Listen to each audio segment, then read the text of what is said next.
ಶಂಕರಾಚಾರ್ಯರಂಥ ಮೇರು ವ್ಯಕ್ತಿತ್ವದ ಕುರಿತು ಮಾತನಾಡುವಷ್ಟು ಜ್ಞಾನಿ ನಾನಲ್ಲ, ಅಥವಾ ಅವರ ತತ್ವಜ್ಞಾನವನ್ನು ಅರಗಿಸಿಕೊಂಡಂಥ ಬುದ್ಧಿವಂತಿಕೆಯೂ ಸಹಿತ ಇಲ್ಲ ಅಂತಲೇ ಹೇಳಬೇಕು. ಆದರೂ ಸಹಿತ ಈ ಸಂದರ್ಭದಲ್ಲಿ ಶಂಕರಾಚಾರ್ಯರ ಪಾದಪದ್ಮಗಳಿಗೆ ನಮಸ್ಕರಿಸುತ್ತಾ ಒಂದೆರಡು ಮಾತುಗಳನ್ನು ನಿಮ್ಮೊಂದಿಗೆ ಹಂಚಿಕೊಳ್ತೇನೆ. ಶ್ರೀಕೃಷ್ಣ ಹೇಳ್ತಾನೆ, ಯದಾ ಯದಾ ಹಿ ಧರ್ಮಸ್ಯ ಗ್ಲಾನಿರ್ಭವತಿ ಭಾರತ ಅಭ್ಯುತ್ಥಾನಂ ಅಧರ್ಮಸ್ಯ ತದಾತ್ಮಾನಂ ಸೃಜಾಮ್ಯಹಂ. ಯಾವಾಗೆಲ್ಲ ಧರ್ಮ ವಿನಾಶದ ಅಂಚಿಗೆ ಹೋಗ್ತದೋ ಆವಾಗ ಧರ್ಮವನ್ನು ಉದ್ಧರಿಸಲಿಕ್ಕೆ ನಾನು ಹುಟ್ಟಿ ಬರ್ತೇನೆ ಅಂತ. ಈ ಭಾರತ ಭೂಮಿಯಲ್ಲಿ ಅನೇಕ ಮಹಾಪುರುಷರು, ದೈವಾಂಶ ಸಂಭೂತರು ಹುಟ್ಟಿ ಭಾರತವನ್ನು ಒಂದು ಉಳಿಸಿದ್ದಾರೆ. ಭಾರತದ ಸನಾತನ ಸಂಸ್ಕೃತಿಗೆ ಉಳಿವಿಗೆ ಅವರು ಕಾರಣರಾಗಿದ್ದಾರೆ. ಈ ಶಂಕರಾಚಾರ್ಯರು ಸಹಿತ ಅಂಥದ್ದೇ ಒಂದು ಸಂದರ್ಭದಲ್ಲಿ ಹುಟ್ಟಿ ಬಂದವರು. ಇನ್ನೂ ಅನೇಕರಿದ್ದಾರೆ, ರಾಮಕೃಷ್ಣ ಪರಮಹಂಸರು, ವಿವೇಕಾನಂದರು ಇಂಥವರೆಲ್ಲ ಇದ್ದಾರೆ.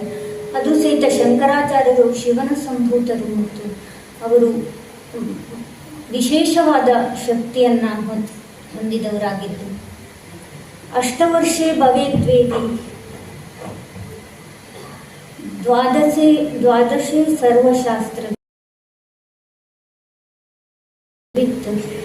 ಷೋಡಶೇ ಕೃತವಾನ್ ಭಾಷ್ಯಂ ದ್ವಾತ್ರಿಂಶೇ ಮುನಿರಭ್ಯಗಾತ್ ಅಂತ.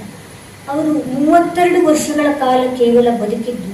ಆ 32 ವರ್ಷಗಳ ಕಾಲದಲ್ಲಿ ಎಷ್ಟೊಂದು ಸಾಧನೆಗಳನ್ನು ಮಾಡಿದರು.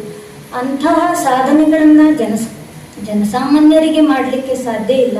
ಅವರ ಸಾಧನೆ ಬಹಳ ಅದ್ಭುತವಾದದ್ದು. ಉಪನಿಷತ್ತುಗಳಿಗೆ, ಬ್ರಹ್ಮಸೂತ್ರಕ್ಕೆ, ಭಗವದ್ಗೀತೆಗೆ, ವಿಷ್ಣು ಸಹಸ್ರನಾಮ ಇದಕ್ಕೆಲ್ಲ ಭಾಷ್ಯವನ್ನು ಬರೆದರು. ಮತ್ತು ಪ್ರಕರಣ ಸಾಹಿತ್ಯ ಅಂತ ಎಷ್ಟೊಂದು ಗ್ರಂಥಗಳನ್ನು ರಚಿಸಿದ್ರು. ಮತ್ತು ಸ್ತೋತ್ರ ಸಾಹಿತ್ಯ ಎಷ್ಟೊಂದು ಸ್ತೋತ್ರಗಳಿವೆ. ನಾವೀಗ ಪಠಿಸುವಂಥ ಸ್ತೋತ್ರಗಳಲ್ಲಿ ಮುಕ್ಕಾಲು ಪಾಲು ಅವರದ್ದೇ ಸ್ತೋತ್ರ ಅಂತ ಹೇಳ್ಬೋದು. ಅಷ್ಟೊಂದು ಸ್ತೋತ್ರವನ್ನು ಶಂಕರಾಚಾರ್ಯರು ರಚಿಸಿದ್ದಾರೆ. ಅಷ್ಟು ಕಡಿಮೆ ವಯಸ್ಸಲ್ಲಿ ಅಷ್ಟು ಶ್ಲೋಕವನ್ನು ರಚಿಸಿದ್ದು ಅಂದರೆ ಅವರು ಆಶುಕವಿತ್ವವನ್ನು ಹೊಂದಿದ್ರು. ಅವರು ತಕ್ಷಣ ಶ್ಲೋಕವನ್ನು ರಚನೆ ಮಾಡಿ ಅದನ್ನು ಹೇಳುವಂತಹ ಸಿದ್ಧಿಯನ್ನು ಗಳಿಸ್ಕೊಂಡಿದ್ರು. ಒಂದು ದಿವಸ ಭಿಕ್ಷಾಟನೆಗಾಗಿ ಶಂಕರಾಚಾರ್ಯರು ಒಂದು ಮನೆಗೆ ಹೋಗ್ತಾರೆ. ಆ ಮನೆಯಲ್ಲಿ ಭವತಿ ಭಿಕ್ಷಾಂ ದೇಹಿ ಅಂತ ಕೇಳ್ತಾರೆ. ಆ ಮನೆಯಲ್ಲಿ ಬಹಳ ದಾರಿದ್ರ್ಯ ಇತ್ತು.